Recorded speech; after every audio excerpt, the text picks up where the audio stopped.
AutoCAD software use பண்ணி step down ட்ரான்ஸ்ஃபார்மரை எப்படி draw பண்ணலான்னு பார்க்கலாம். ஸ்டெப் டவுன் ட்ரான்ஸ்ஃபார்மர் ட்ரா பண்ணுறதுனால டைட்டில் நம்ம ஸ்டெப் டவுன் ட்ரான்ஸ்ஃபார்மர் மென்ஷன் பண்ணணும். இந்த டெக்ஸ்ட்டை டைப் பண்ணுறதுக்கு டிசி ஷண்ட் மோட்டர் டெக்ஸ்ட்டை காப்பி பண்ணி பேஸ்ட் பண்ணி எடிட் ஆப்ஷனில் போயிட்டு ஸ்டெப் டவுன் ட்ரான்ஸ்ஃபார்மர்னு நம்ம எடிட் பண்ணிக்கலாம். ட்ரான்ஸ்ஃபார்மர்னாலே நம்மளுக்கு 2 வைண்டிங் தான் தேவைப்படும். ஒன்று ப்ரைமரி, ஒன்று செகண்டரி. வைண்டிங் வந்து நம்ம ட்ரா பண்ணாமல் ரிலேல இருந்து வைண்டிங்கை காப்பி பண்ணி பேஸ்ட் பண்ணி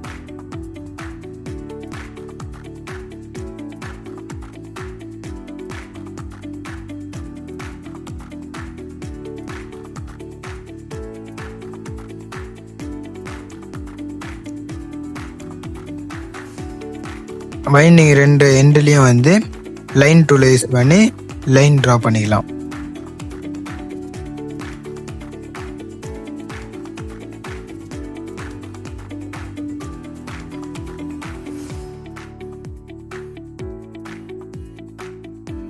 வைண்டிங் பக்கத்தில் லைன் டூல் யூஸ் பண்ணி 2 லைன் ட்ரா பண்ண.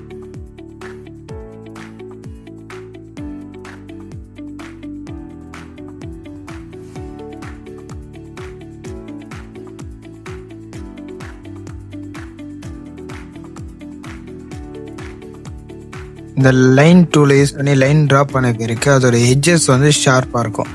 அதை வந்து கொஞ்சம் நீட்டாக காட்டுறதுக்கு நான் சின்னதாக ஒரு சர்க்கிள் வந்து ட்ரா பண்ணுறேன். ட்ரா பண்ண சர்க்கிளை காப்பி பேஸ்ட் பண்ணி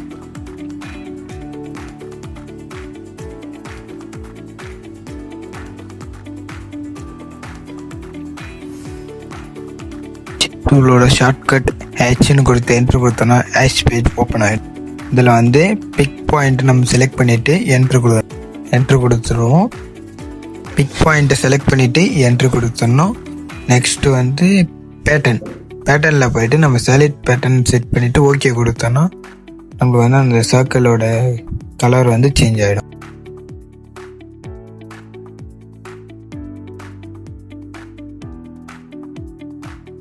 ட்ரா பண்ண வைண்டிங்க ஆல் செலக்ட் கொடுத்து காப்பி பண்ணி பேஸ்ட் பண்ணலாம். காப்பி பண்ணி பேஸ்ட் பண்ண ரிட்டன் செலக்ட் பண்ணி ரொட்டேட் பண்ணி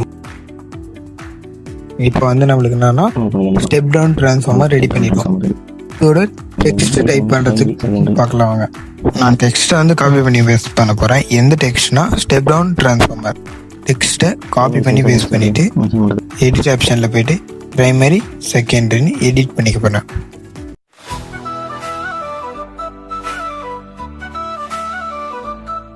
Don't